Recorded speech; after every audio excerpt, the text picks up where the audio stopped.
이제 시청하시는 분들한테도 이 정보를 드리면 어떨까 해서 좋죠. 초대를 했습니다. 사장님 오늘 시원한 대답 주실 거죠? 시원시원하게 그냥 쏙쏙 들. 네, 시원하게 한번.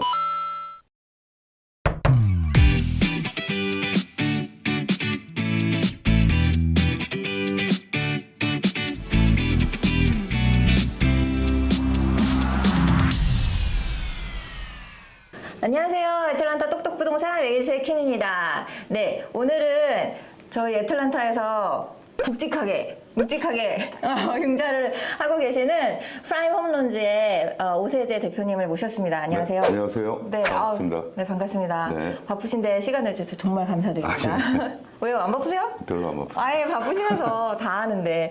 네, 오늘 제가 오 사장님 모신 이유는 제가 손님을 만나 뵈면서 클로징 하기 전 그리고 클로징 후에도 저한테 융자 관련 질문을 좀 많이 하세요. 그렇죠. 그래서 이제 많은 질문들을 받았었기 때문에 그걸 몇 개 추려서 저희 이제 시청하시는 분들한테도 이 정보를 드리면 어떨까 해서 좋죠. 초대를 했습니다. 사장님 오늘 감사합니다. 시원한 대답 주실 거죠? 시원시원하게 그냥 쏙쏙 들. 네, 네. 시원하게 한번. 그러면 바로 질문 들어갈까요? 네, 그럼요. 첫 번째 질문 들어갑니다. 네. 클로징을 할 때 손님들이 은행을 선택하잖아요. 이제 네. 물론 사장님한테 연락을 해서 사장님이 이제 이자율이랑 막 해서 좋은 은행으로 연결해 주시잖아요. 네네. 근데 클로징이 끝나고 나서 갑자기 은행이 바뀌어. 네. 왔어, 비리 왔어. 내가 받은 은행이 아닌데 돈을 딴 애가 내래. 왜 그런 거예요? 이게 이제 사실은 미국에서의 이 대출 시스템은 어떤 식으로 구성이 되어 있냐면은 이 돈의 주인, 그러니까 돈을 빌려주는 주체는 은행으로 보이긴 합니다만 실제는 정부 기관인 페니메이, 프레디맥으로 구성이 되어 있어요. 그러니까 은행들은 이쪽으로부터 해서 대출을 받아갖고 와서 손님들한테 이제 이 집 대출을 해드리게 되는데 결국 원주인은 페니메이, 프레디맥이라는 정부 기관이 갖고 있는 거고 나머지 뭐 체이스가 됐던 뱅크 오브 아메리카가 됐던 어떤 모기지 서비스하는 랜더가 됐든 간에 이 사람들은 이 두 기관을 대신해서 돈을 콜렉트하는 역할을 하는 겁니다. 그래서 자기들끼리 이 모기지 저당권을 사고 팔 수가 있게끔 돼 있어요. 이 트랜스퍼가 될 수가 있게 돼 있고 클로징 할 때 보시면은 이 모기지는 트랜스퍼가 가능합니다라는 게 나와 있죠. 서류가 있어요. 거기에 그렇죠. 손님이 사인하시잖아요. 맞습니다. 그래서 맞습니다. 손님들께서는 나는 그럼 어디에 속해 있느냐 잘 모르시겠지만 크레딧 폴트를 뽑아보면은 예를 들어서 A라는 은행의 융자를 갖고 있지만 이 은행에 실질적으로 돈을 대준 곳은 페니메이 또는 프레디맥 둘 중에 하나가 되는 거죠.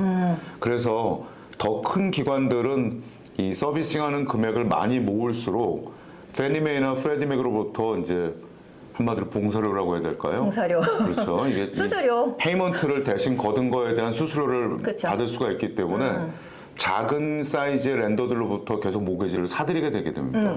그러니까 중간에 내가 처음에 받았던 은행은 A라는 곳이었는데 B나 C로 바뀌게 됩니다. 그리고 왜 내 허락 없이 이걸 지들끼리 사고 파나요? 가 원래 가능하게끔 돼 있는 가능합니다. 겁니다. 네. 클로징 할 때 아까도 말씀드렸듯이 서류가 있어요. 이게 트랜스퍼 될 수 있다는 서류를 하시는데 클로징 때 이러고 사인하시기 때문에 기억을 못 하시는데 그거는 합법적인 겁니다. 네, 맞습니다. 그리고 손님들에게 불이익이나 그런 건 없어요. 그냥 처음에 융자 받으실 때 같은 조건으로 옮겨지는 거잖아요. 맞습니다. 똑같은 조건으로 옮겨지게 돼 있고 뭐 이자율의 변동이 있을 수도 없고 얘 이제 원 주인은 예를 들어서 그 이전에는 예를 들어서 뭐 체이스였는데 이게 웰스파고로 옮겨가면서 페이먼트가 바뀌었어요. 라는 거는 원래 원칙적으로 있을 수가 없는 거예요. 없죠.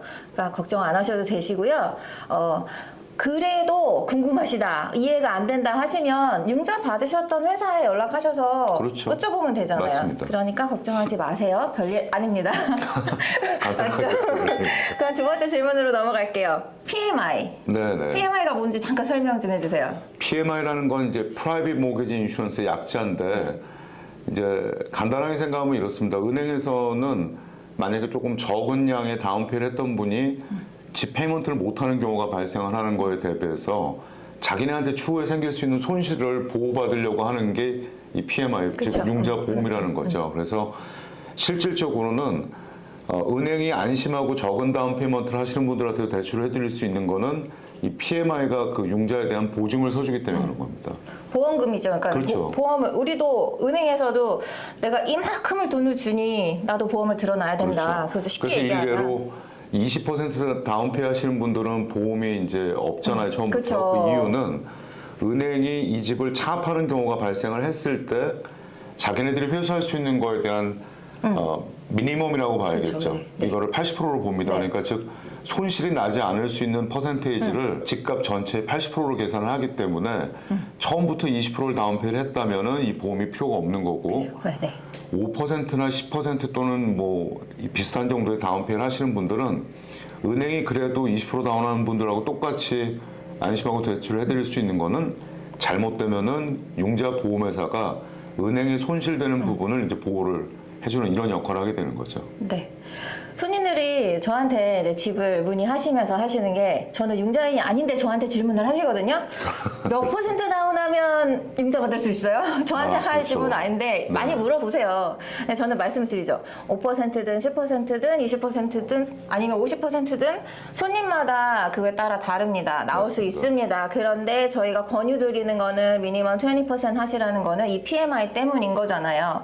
왜냐면 이 다달이 나가는 돈이 만만치 않아요. 맞습니다. 네, 몇백 불씩도 나가잖아요. 이게 모든 보험이 그렇듯이 예를 들어서 A라는 사람이 갖고 있는 그 사람의 이제 조건, 그 사람의 이제 소득이나 그 다음에 그 사람의 크레딧 그쵸. 스코어에 따라서 같은 금액을 빌리더라도 보험료가 틀릴 수가 있어요. 그 기준은 이제 소득 대비 지출의 비율이 45%를 넘냐 안 넘냐에 따라서 틀려지고 두 번째는 신청인의 크레딧 스코어에 따라서 그러니까 크레딧을 잘 유지하고 계시는 분은 보험료가 생각보다 많지 않네라고 생각할 수도 있고 또 어떤 분들은 이거 금액이 왜 이렇게 높죠라고 할 수도 있고 어제 융자 전문인 이렇게 오세지 대표님에게 연락하셔가지고 상담하시면 20%를 꼭 해야 되는지 아니면 그거보다 조금 덜 해도 PMI가 덜 나오는지 다 상담하시면 그렇죠. 되게 네. 친절히 알려드릴 거예요. 그거에 맞추셔서 집 이제 융자 준비하시면 되시고요. 여기서 질문 하나 더 가면 뭐냐면 그 맨 처음에 20%는 안 했어요. 집을 살 때 내가 융자 그 현찰이 좀 모자랐어. 그래서 PMI를 냈단 말이에요. 네. 근데 클로징 후에 몇 년 지나서 내가 이제 원금이 20% 넘어갔어. 그러면 그냥 자동적으로 PMI가 없어지나요? 아니면 제가 뭔가 서류를 서밋을 해야 되나요? 굉장히 좋은 질문이에요. 똑똑히. 공부를 좀 하고 오신 것 같은데 이 손님들께서 가장 궁금해하시고 많이 물어보시고 그다음에 이거에 대한 부분이 굉장히 민감한데요. 첫 번째로는 예를 들어서 이제 5% 다운페이를 했던 손님이 내가 이거를 그냥 쭉 정해진 페이먼트대로만 내면 언제 이 보험이 없어지나라고 하면은 일반적으로는 11년으로 보셔야 됩니다. 아유, 그 깨기네요. 중도에 원금을 추가로 더 갚거나 아니면은 뭐 다른 변수가 있지 않는 동안은 레귤러리 나가서 페이먼트가 없어지려면 거의 평균 11년이 걸리는 거고 두 번째 이제 내가 처음에 5%를 다운했지만 중도에 원금을 갚을 수도 있잖아요. 15%를. 그러면 당연히 네, 보험료 이제 삭제가 될 수가 있게 되는 거고 근데 세 번째는 집값이 요즘 많이 올랐으니까 내가 살 때는 30만 불짜리 집이었는데 2년 또는 2년 이후에 집값이 40만 불 오를 수도 있잖아요. 그러면 이 올라간 금액도 내 걸로 인정을 하기 때문에 오호. 요 경우는 직접 신청을 해야 됩니다.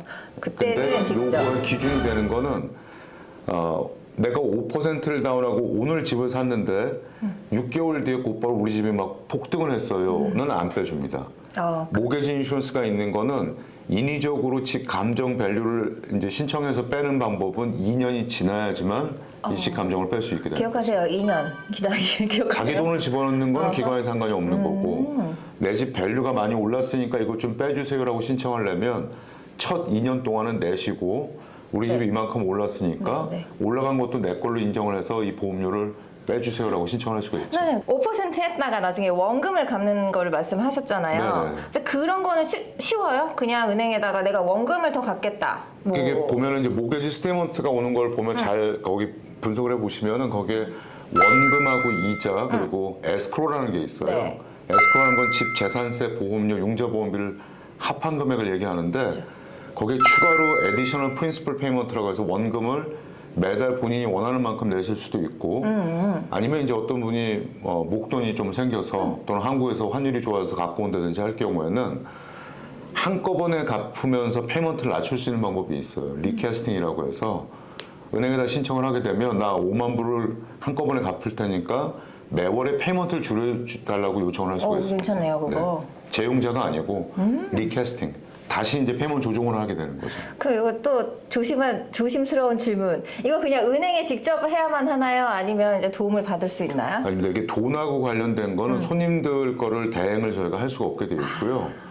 본인 확인하고 그다음에 본인 어카운트 확인한 다음에 네. 이 리캐스팅을 신청하고 싶다라고 본인께서 직접 신청을 하셔야 되는데 어렵지는 않습니다. 어렵진 않으시대요. 네. 그런 계획이 있으신 분들 한번 트라이 해보시면 좋을 것 같네요. 그럼 세 번째 질문. 질문 너무 많죠, 저. 질문 쉬지 않고 나오네요. 거주용으로 집을 구입하시는 분들도 계시지만 투자용으로 구입하시는 분들도 많죠. 많이 계세요. 네, 많죠. 그러면 저희가 투자용으로 사면 나중에 팔 때 캐피탈 게인 텍스가 있잖아요. 그쵸. 그쵸. 근데 타주에서 손님들, 여기서 조지아 계신 분들도 그렇지만 타주에 계신 손님들 그런 분들 많으시거든요.